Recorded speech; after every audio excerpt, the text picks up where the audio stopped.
Buenas tardes a todos y a todas. Soy Isa Chao de Lugo y voy a moderar esta videoconferencia. Advertir de que está siendo grabada. Todo el que no quiera que salga su imagen, con cerrar su cámara lo tiene solucionado. Voy a leer unas normas básicas para el buen desarrollo de esta videoconferencia. No se permitirá faltas de respeto de ningún tipo. Si se produce algún tipo de descalificación o no se respeta el tema del día, se procederá a cerrar el micro a esa persona y si persiste podrá ser expulsada de la reunión. Iré dando palabra por orden de petición, según vayáis levantando la mano en el botón situado en la parte inferior de la pantalla.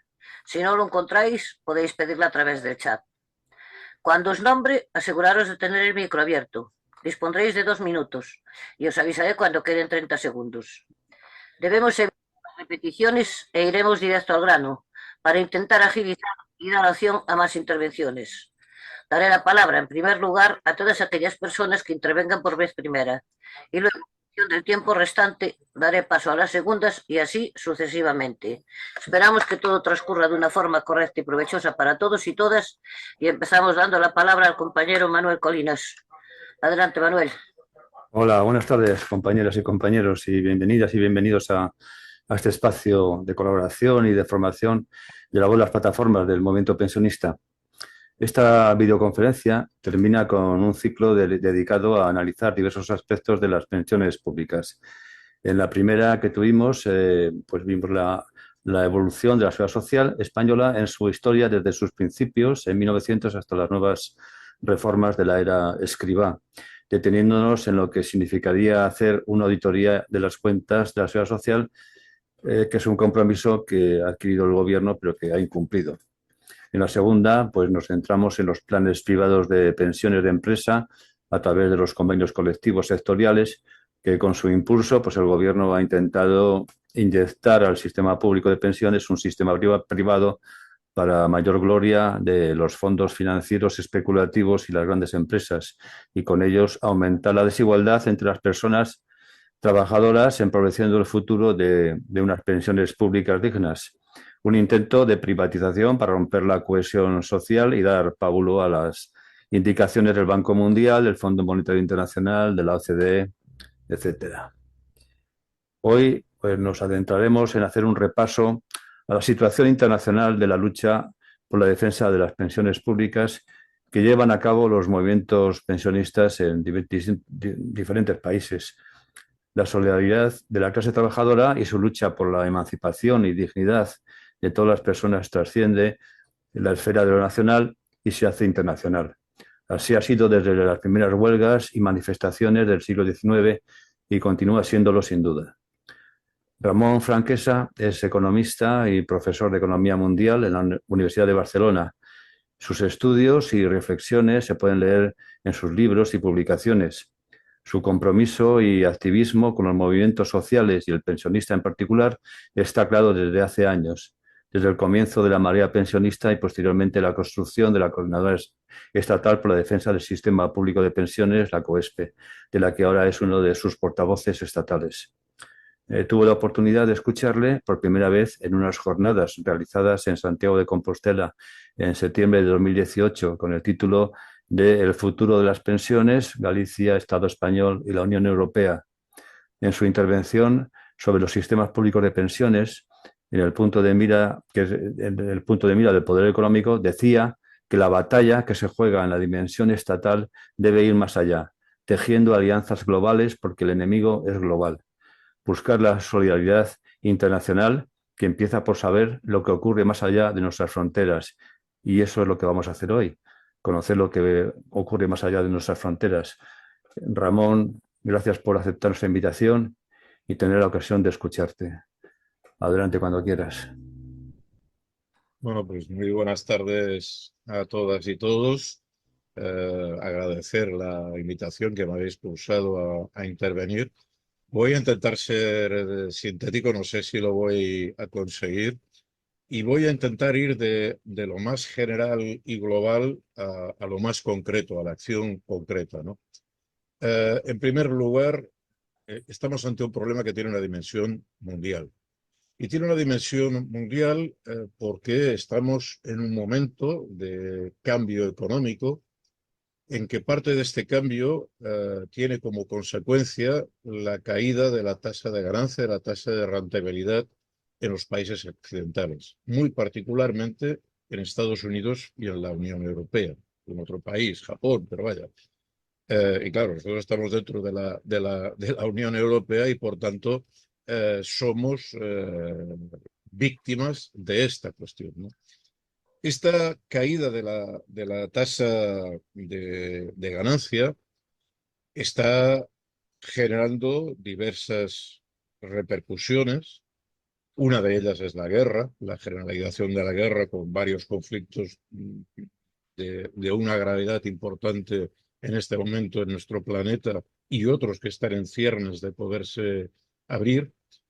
Y aunque eso sea la consecuencia, eso no es la solución, porque, como voy a intentar explicar, la guerra lo que está haciendo es agravar todavía más los problemas que preexistían.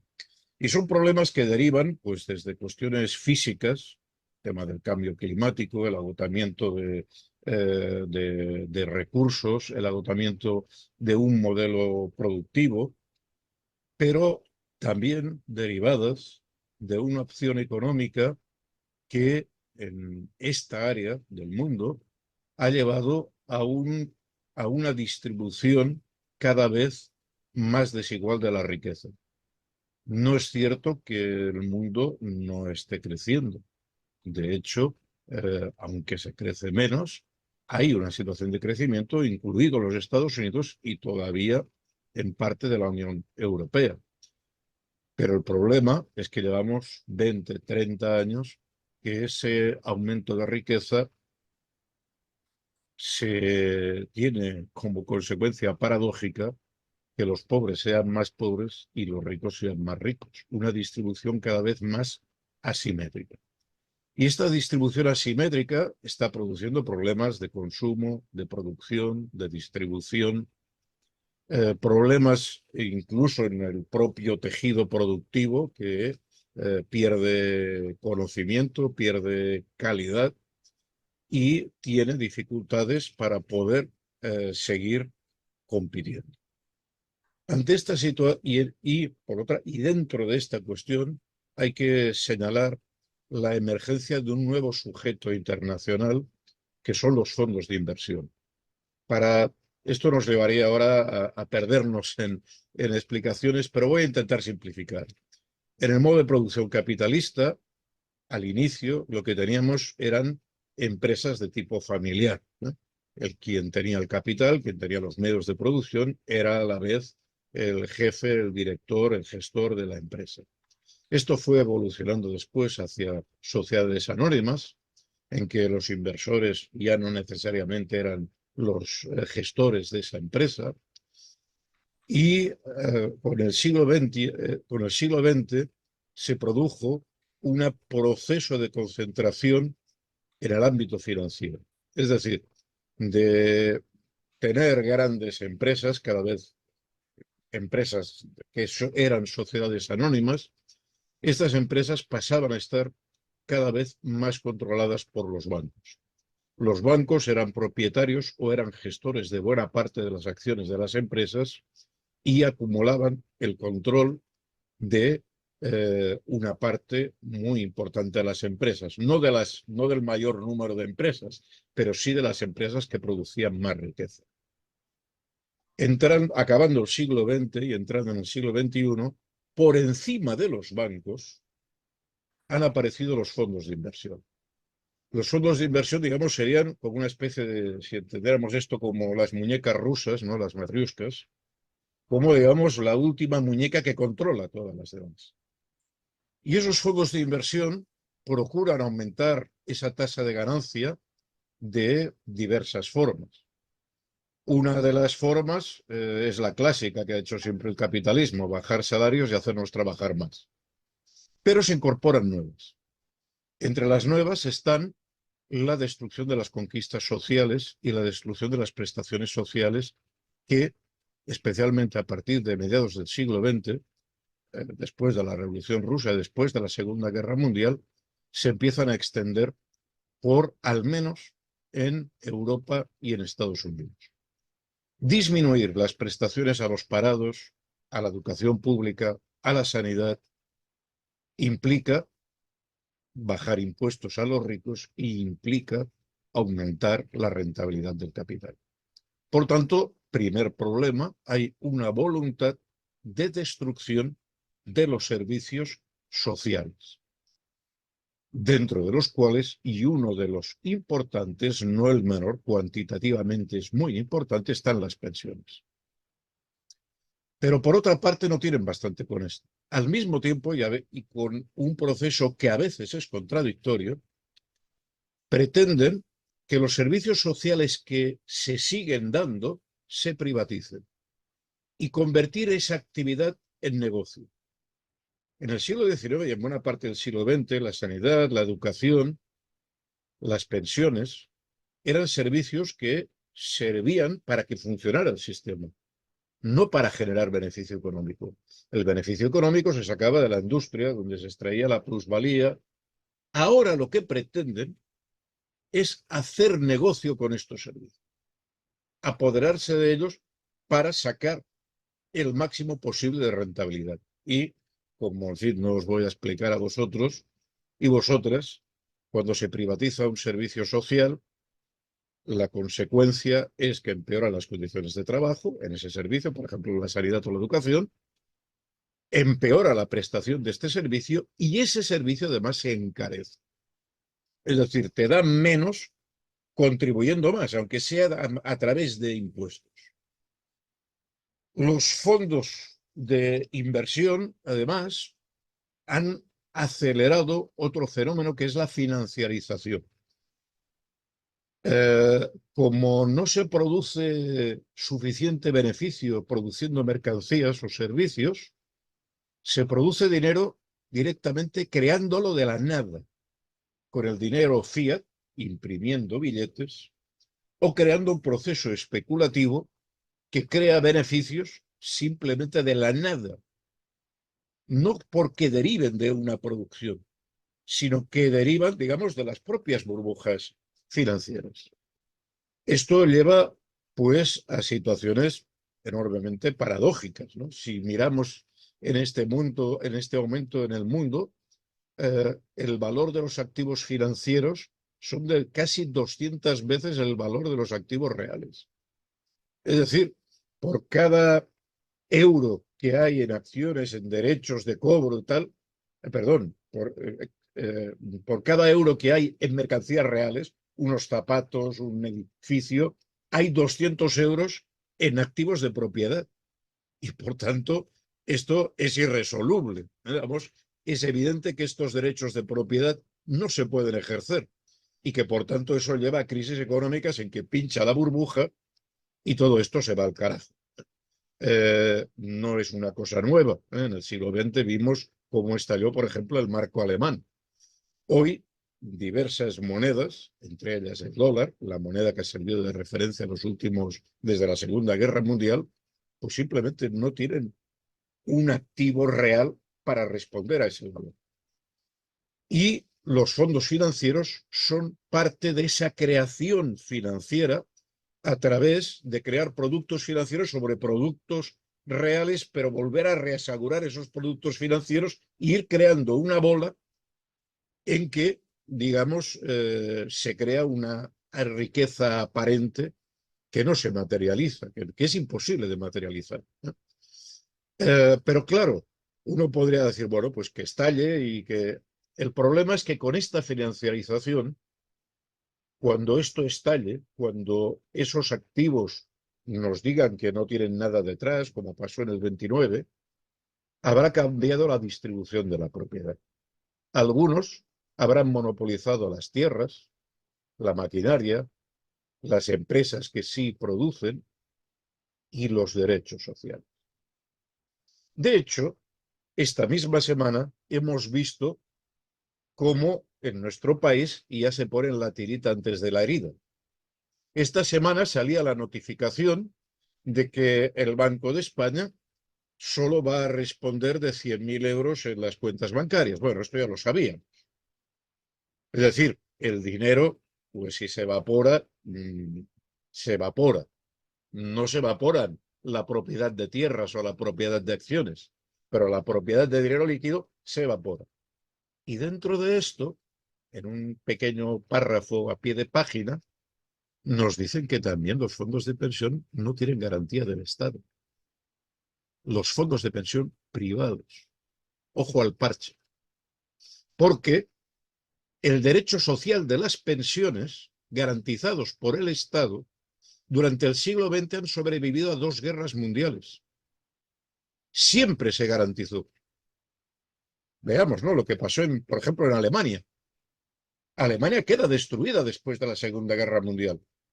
Pero las cotizaciones de los trabajadores alemanes, en 1910, en 1920, etcétera, en 1950 quien se jubilaba accedía a una pensión, porque lo garantizaba el Estado como derecho social y porque esta pensión se pagaba con las cotizaciones que los trabajadores activos, cuando se pusieron en marcha de nuevo las fábricas en Alemania, el Estado cobraba estas cotizaciones y pagaba las pensiones. Ojo al parche, porque ahora lo que nos están diciendo es que esos fondos privados no tienen cobertura pública, que el modelo privado que intentan imponer se va a volatilizar como se volatilizaron los activos financieros en la crisis del 29 o se volatilizaron tantos fondos de inversión en la crisis del 2008. Estamos, por tanto, en una situación de grave riesgo. Estos núcleos de poder, los fondos de inversión, son enormemente poderosos y tienen tentáculos enormes. Son los fondos de inversión los propietarios, por ejemplo, de Quirón o de la mayor parte de hospitales privados de este país. Son los fondos de inversión los propietarios de universidades privadas. Son los fondos de inversión los propietarios de las empresas de armamento, que se están lucrando con la escalada militar y con el torrente de recursos públicos, de dinero de nuestros impuestos, que van hacia ese lugar. Y, por tanto, frente a son los fondos de inversión, los propietarios de los bancos. Podéis pensar que la familia Botín es la propietaria del Banco de Santander. Pues no. El accionista mayoritario del Santander a día de hoy ya es BlackRock. Es decir, está viendo y por tanto, claro, y son los fondos de inversión los propietarios de los grandes medios de comunicación. Por tanto, ellos sí que están coordinados y trabajan sincronizadamente. Cuando se inician campañas como que las pensiones son insolventes, escondiendo que no se hace la auditoría, es porque con esa campaña pretenden que los jóvenes no exijan que sus empresas coticen a la seguridad social, porque total, como ya no vamos a cobrar. Persiguen romper los sistemas públicos, que son sistemas de solidaridad intergeneracional, interterritorios e intersectores de trabajadores, para aislar al trabajador de ese espacio de comunidad que tiene como clase trabajadora. Y por tanto trabajan día y noche para que los gobiernos cedan a sus demandas. El movimiento pensionista pues intenta hacer frente a todo esto, pero no lo tenemos fácil. Concretando un poco más, ¿qué programa tienen ellos sobre las pensiones? Uno, privatizar, tener más volumen de negocio para después hacer estallar estos fondos. Que nadie piense que estos fondos van a ser lo primero que va a estallar. Pero segundo, degradar el nivel de vida de los pensionistas. ¿Por qué? Igual, ¿no? Que como en la sanidad, a veces hay médicos y gente personal sanitario que dice, bueno, esto está tan mal que al final se va a tener que actuar porque cada vez, digamos, muere más gente, servimos... No, si es lo que quieren. Lo que quieren precisamente es eso. Y entre otras cosas quieren bajar la esperanza de vida. Lo han dicho, alguna vez se les ha escapado, ¿no? Que los viejos nos tenemos que morir.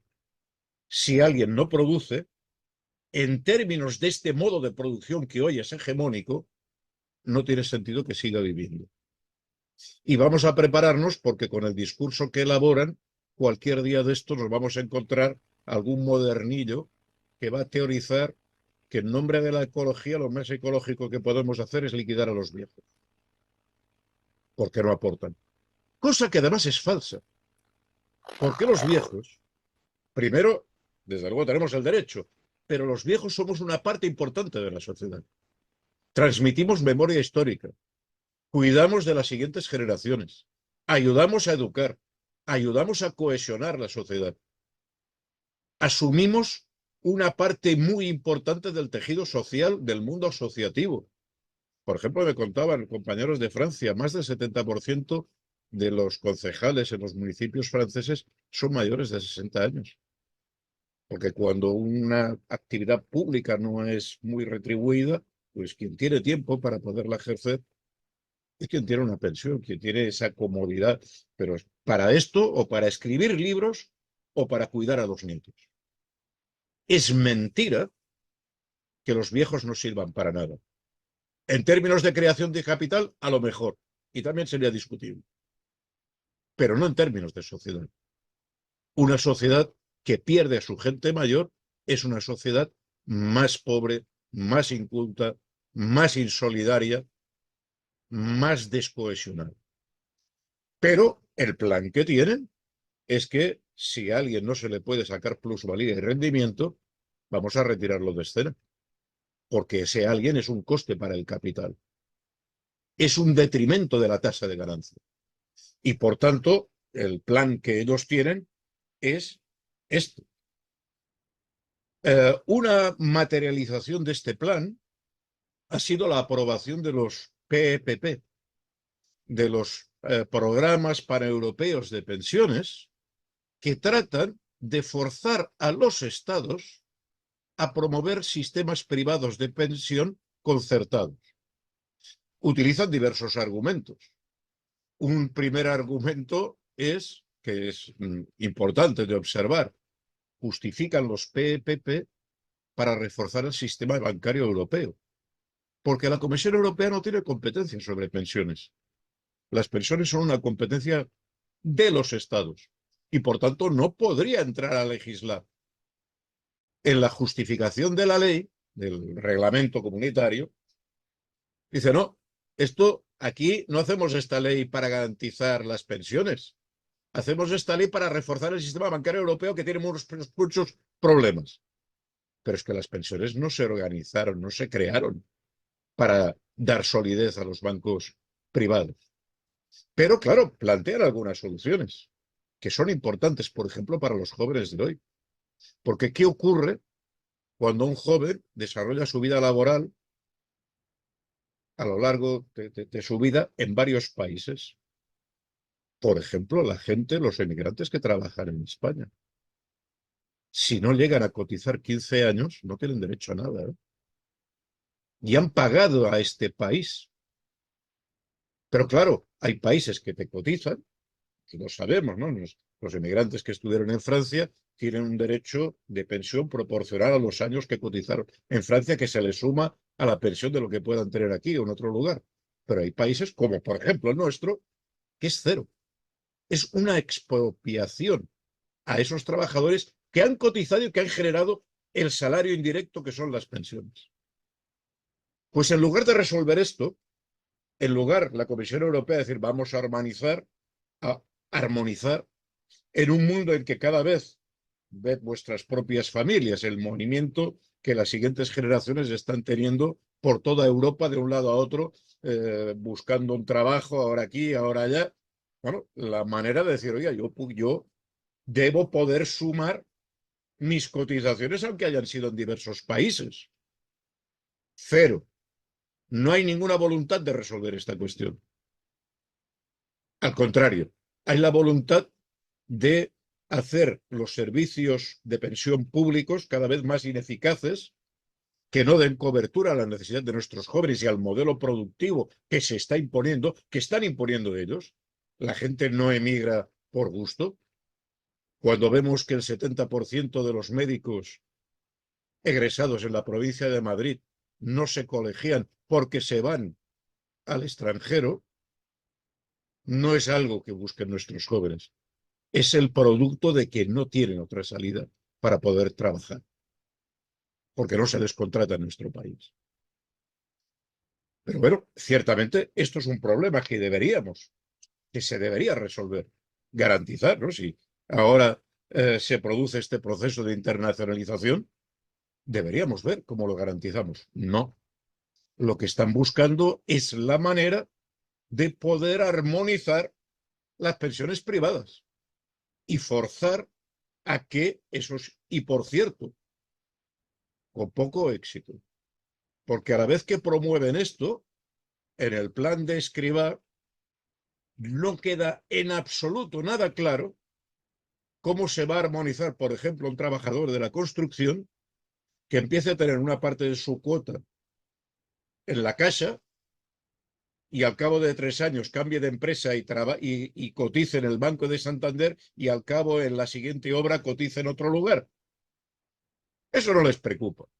Es más, los bancos intentarán poner barreras para no perder clientes y cobrarte comisiones. Y eso Escrivá, no, lo que se trata es de abrir la puerta a que los convenios colectivos, una parte de la cotización que iba a la seguridad social, que es única, que es una caja compartida entre sectores, que se acumula a lo largo de toda la vida, romper esto para abrir la puerta a lo privado.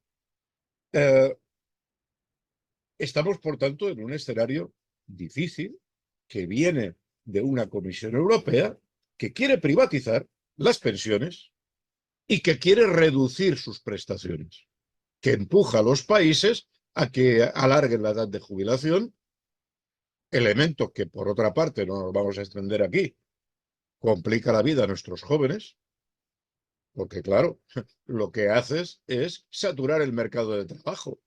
Cuanto más tiempo tienes que trabajar, más. Entonces, claro, si estuviéramos en un país que no hubiera trabajadores, que el problema fuera pues que ha habido una epidemia y no queda gente, pero tenemos un país con una altísima tasa de paro, ¿a qué viene alargar la vida del trabajo? Es más, un país, otro día estaba mirando las cifras, el paro en España, más del 60% lo está cobrando gente mayor de 55 años. El parado estructural es la persona mayor. Y no porque quiera dejar de trabajar, porque esta es otra, los medios de comunicación nos cuentan, es que los trabajadores mayores quieren jubilarse e ir a ver ahí en la barrera las obras y no hacer nada y quedarse en casa. Mentira. La gente quiere trabajar, pero no la contratan porque a partir de cierta edad no te cogen de cajera en Capravo. No te cogen en la construcción cuando tienes más de 50 años. No te cogen en una empresa pues, de transporte. No te cogen ni tan siquiera en una oficina. Porque, claro, cuanto mayor eres, más resabiado, tienes achaques, es más posible que tengas bajas por enfermedad, acumulas trienios y, por tanto, lo que tenemos es un montón de gente que quiere trabajar y no puede. Y que los medios de comunicación lo pintan como el abuelo que se quiere escaquear y que quiere vivir de la seguridad social. A ver si consiguen confrontar jóvenes con mayores. Bueno, tenemos delante, por tanto, una situación muy, muy difícil y muy complicada, en que esos poderes económicos presionan sobre el Estado, la administración, los sindicatos, los partidos, los representantes públicos, con chantajes de todo tipo, desde el beneficio económico, las puertas giratorias, hasta la pura coacción.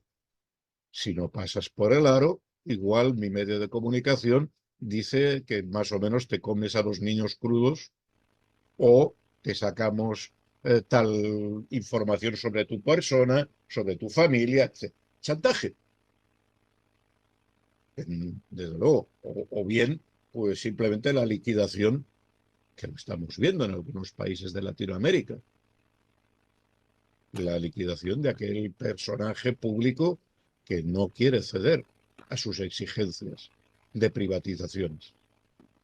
Ahora mismo, en Perú, tenemos un presidente electo que lleva 1 año y 4 meses en la prisión sin haber sido procesado. Mientras que alguien que ha sido procesado por asesinatos y por desfalcos, Fujimori, un anterior presidente, ha sido amnistiado. Esto es, pero claro, detrás de esto lo que hay son estos poderes que no son una cosa de Chichinabo, ¿eh? Son gente poderosa que tiene una legión de intelectuales a su servicio, que tiene las cadenas de comunicación y que chantajea, presiona. Bien, frente a esto, ¿qué se puede hacer? Bueno, hemos intentado construir un camino a través de los movimientos sociales. No somos los únicos. La gente que perdía sus viviendas, pues ha generado movimiento social. La gente que se ve afectada por las residencias ha generado movimiento de resistencia. Los pensionistas, pues llevamos unos cuantos años intentando hacer frente a esto. Hombre, la botella se puede ver medio llena o medio vacía, ¿eh? Si nos ponemos en plan desastre, fíjate, tantos años luchando y no hemos conseguido nada y cada vez que viene uno que nos promete nos la vuelve a dar. Pero mirad, si no hubiera habido el movimiento que hemos creado, ahora estaríamos muchísimo peor. No habríamos pasado del 0,25. Se hubieran privatizado los procesos de manera descarada y súper rápida. Ha sido el movimiento de los pensionistas lo que ha frenado, ha moderado esa acción beligerante de los fondos de inversión, que son nuestros verdaderos enemigos. No nos confundamos. No confundamos al manijero, al intermediario, por el que se beneficia de verdad. A otro le dan propinas, le dan unas horas de televisión o unas pequeñas prebendas, o grandes, pero miseria en relación a lo que representa el beneficio que sacan estos fondos de inversión de la privatización. En esta situación, pues intentamos resistir primero con acciones. Bueno, empezamos poniendo demandas judiciales.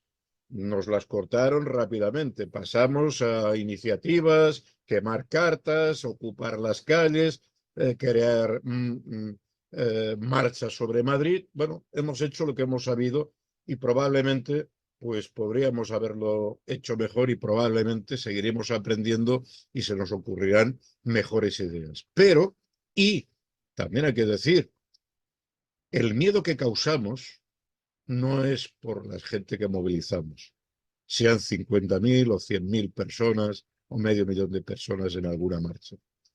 El miedo que causamos es porque si estamos organizados y en tensión y en todo el territorio, cualquier medida radical de las que les gustaría tomar puede producir un levantamiento social de efectos devastadores para ellos, claro. Y eso hace que se modele la existencia de esa fuerza latente, ¿eh? Y eso hemos de valorarlo, entiendo yo, de manera positiva. En este proceso, como tiene una dimensión internacional, hemos ido buscando alianzas internacionales. Alianzas que surgen cuando ves que en otros lugares la gente también se levanta y está afectada. Alguien comentaba las jornadas que hubo en Santiago, ¿no? Ahí estaba una mujer que había sido alcaldesa de Estocolmo socialdemócrata, que explicaba cómo les habían engañado. ¿Cómo les habían engañado? Les habían prometido que las pensiones privadas tendrían unas pensiones para irse todos a vivir a Marbella y ahora resulta que no les alcanza para llegar a final de mes. Y cómo habían empezado pues, a hacer concentraciones rodeando los ayuntamientos, en las plazas, creo recordar que se ponían una boina roja, en fin, buscaban formas de expresar la resistencia y la oposición. De esas formas dispersas nos fuimos construyendo nosotros en nuestro país y hemos sido referente para otros lugares, pero luego también ha aparecido la movilización en Francia, que ha sido muy importante. Una movilización que conecta con otros movimientos sociales que ya venían de otras provocaciones y otros recortes, los chalecos amarillos, y que llevaron a un enfrentamiento pues, que ha llevado a huelgas generales y manifestaciones muy importantes en todas las ciudades de Francia y unas marchas sobre París en que hemos llegado a participar y a intervenir públicamente en la Plaza de la República, en que han conseguido movilizar no solo a los mayores y a los trabajadores, sino a la juventud, que es un elemento también muy importante, y que han generado una deslegitimación del gobierno de Macron. Se puede ser pesimista y decir, no, mira, al final Macron la ha colado. Sí, pero no la ha colado de la misma forma. Y en este momento lo que hay es una ruptura profunda en el seno de la sociedad francesa que va entendiendo que a un lado estamos los trabajadores y trabajadoras y a otra están los fondos de inversión. Y que esa batalla es una batalla que hemos de desarrollar mantenidamente a largo plazo, de manera continua, porque nuestros intereses están frontalmente contrapuestos. En este proceso hemos ido creando un tejido que luego nos ha llevado a Latinoamérica. Desarrollamos acciones de solidaridad, en primer lugar, con los trabajadores chilenos, trabajadores y trabajadores pensionistas. El anterior gobierno de Chile cayó por una enorme movilización social que tenía dos ejes: los estudiantes que no querían aceptar la subida de las matrículas y los pensionistas que se enfrentaban al sistema privado de pensiones que introdujo Pinochet y que ha llegado a que la tasa de sustitución esté por debajo del 25% del último salario. Es decir, si cobras 1.000 euros al mes, cuando te jubilas pasas a cobrar 250. Bien, eso provocó la caída de un gobierno y la apertura de un proceso constituyente que no ha acabado muy bien, porque el nuevo presidente, pues más bien, pues se ha cedido a los de siempre y ha frustrado parte de las exigencias del movimiento social que le llevó al gobierno. Bueno, son cosas que pasan y de las cuales tenemos que aprender. Igual, pues no nos hemos de conformar con dar apoyo desde fuera a alguien sin poner condiciones, sin atarlo organizativamente, sin delimitar programas claros de exigencias. Pero los trabajadores chilenos siguen luchando. Y nosotros, que desde el primer momento estuvimos enviando cartas de solidaridad, tampoco podemos hacer mucho más, difundiendo, explicando lo que estaba pasando en Chile y además utilizando la experiencia de Chile para decirle a la gente que las pensiones privadas son una trampa. Las pensiones privadas de Chile son la niña bonita de la escuela de Chicago de economía neoliberal, que prometían, en fin, que los trabajadores... ¿Y cómo ha acabado? Con la pérdida de derechos. Y si algo han conseguido esa movilización y esa lucha, es que ahora el gobierno complementa las pensiones privadas con presupuestos públicos. Pero claro, no es lo que querían los trabajadores, ¿eh? Lo que se quería era recuperar lo que pagaron a quienes lo pagaron, no con impuestos al resto de trabajadores a través del presupuesto del Estado. Pero bueno, más vale eso que no que pasen hambre la gente pensionista de Chile. Es decir, que estamos en una guerra de posiciones, que ganamos cosas, pero a veces con costes importantes, de una forma que no es la que nos gustaría. Este proceso se ha ido extendiendo a Latinoamérica, en mismo Perú. La Coordinadora Nacional de Perú ha desarrollado movilizaciones con las cuales huelgas de hambre, huelgas generales, con las cuales hemos estado solidariamente a su lado. Hemos visto también procesos en otros lugares. Por ejemplo, aquí tengo estos días en México, ¿no? También otra movilización con las cuales nos hemos solidarizado. Yo no sé si podéis ver aquí, pero aquí, fijaros el lema de la Confederación, de de los pensionistas mexicanos. ¿Os suena de algo? Esto de gobierne quien gobierne las pensiones. Bueno, es decir, estamos sembrando lucha desde nuestra pequeña capacidad, que se extiende por el mundo porque nuestro enemigo es internacional. Y a este nivel, nosotros desde COESPE tenemos una comisión internacional que hace lo que puede, que no solo se ocupa de pensiones. Estos días estamos batallando, como supongo muchos de vosotros, exigiendo un alto el fuego en Palestina. Tenemos una huelga de hambre en Barcelona con una de las personas que es de Marea Pensionista, entre las 3 personas que están llevando a cabo la huelga de hambre, movilizaciones, manifestaciones. El día 20 de febrero vamos a estar implicados en la movilización para exigir la libertad de Assange. No es un tema menor el tema de la comunicación. Assange es el personaje que destapó el TTIP.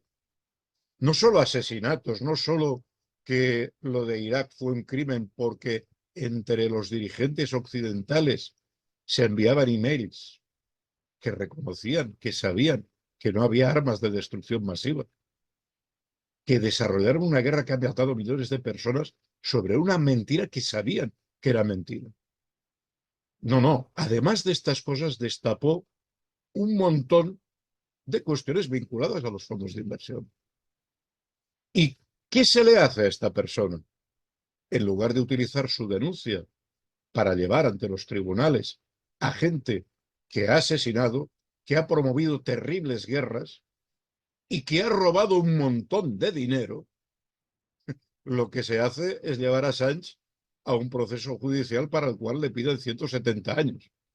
Es decir, encerrarlo en una mazmorra y que no hable, que no se sepa. Es decir, nosotros entendemos que esto también forma parte el disputar la comunicación con estos adversarios, también forma parte de nuestro trabajo.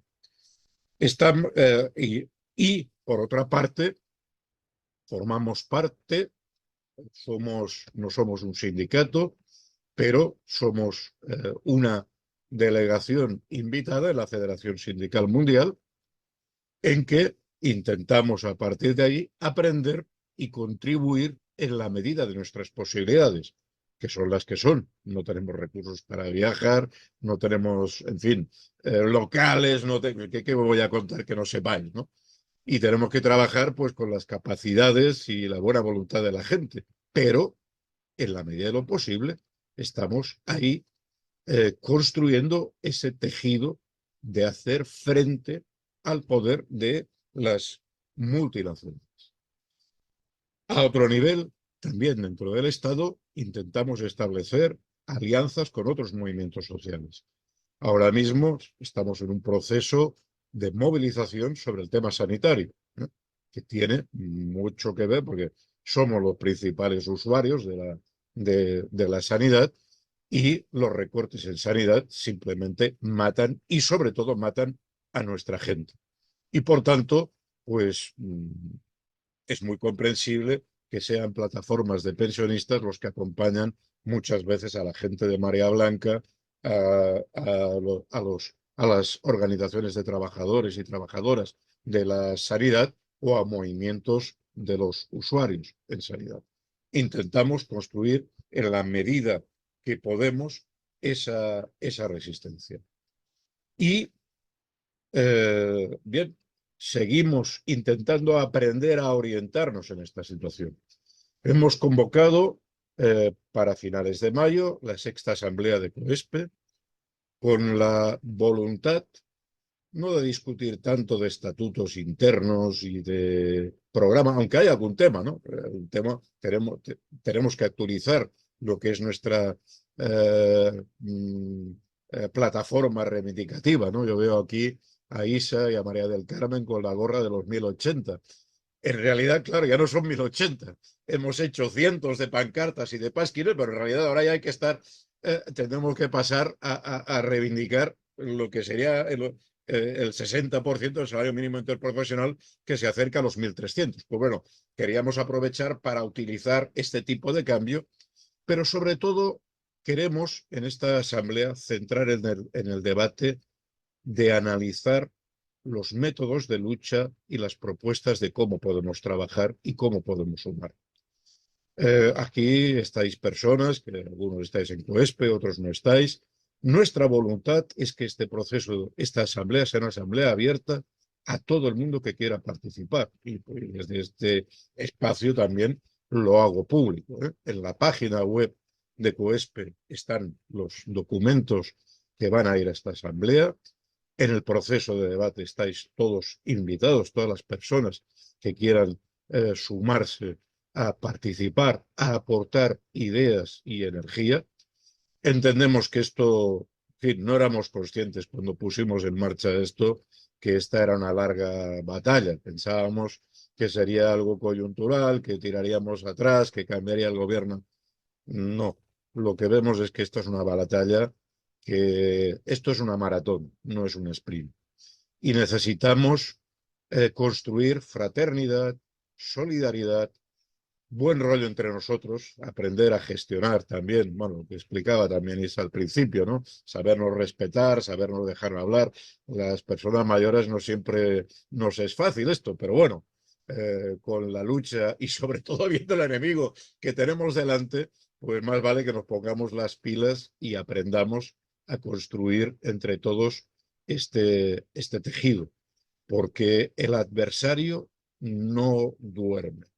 El adversario constantemente ya puede perder sus candidatos las elecciones, que van a corromper a los siguientes, o van a presionar, o van a intentar utilizar organizaciones. En fin, vamos a ver en estas europeas de nuevo candidaturas de pensionistas al Parlamento Europeo utilizando nuestro movimiento, ¿no? Es decir, bueno, intentan de alguna manera desnaturalizarnos, crear confusión, pero la lucha continúa. Yo creo que, de hecho, pues el que vosotros en vuestra actividad de seguir discutiendo y plantear cuestiones conceptuales es muy importante, que habéis llegado a los casi 180, 178, 179, pues esto es muy importante. Es importante hacer videoclips, hacer carteles, hacer pasquines, ir. En este momento, al menos en Cataluña, hemos empezado a ir a los centros de formación profesional y a los institutos. Y tengo que deciros que sorprende agradablemente encontrarte con los jóvenes que te escuchan con las orejas bien puestas y que reaccionan solidariamente y que saben de nuestro movimiento. Es decir, saben lo que saben, ¿no? Saben que los viejos la están liando, que están luchando y que no se doblan. Y eso también les provoca respeto y reflexión sobre su papel en el mundo.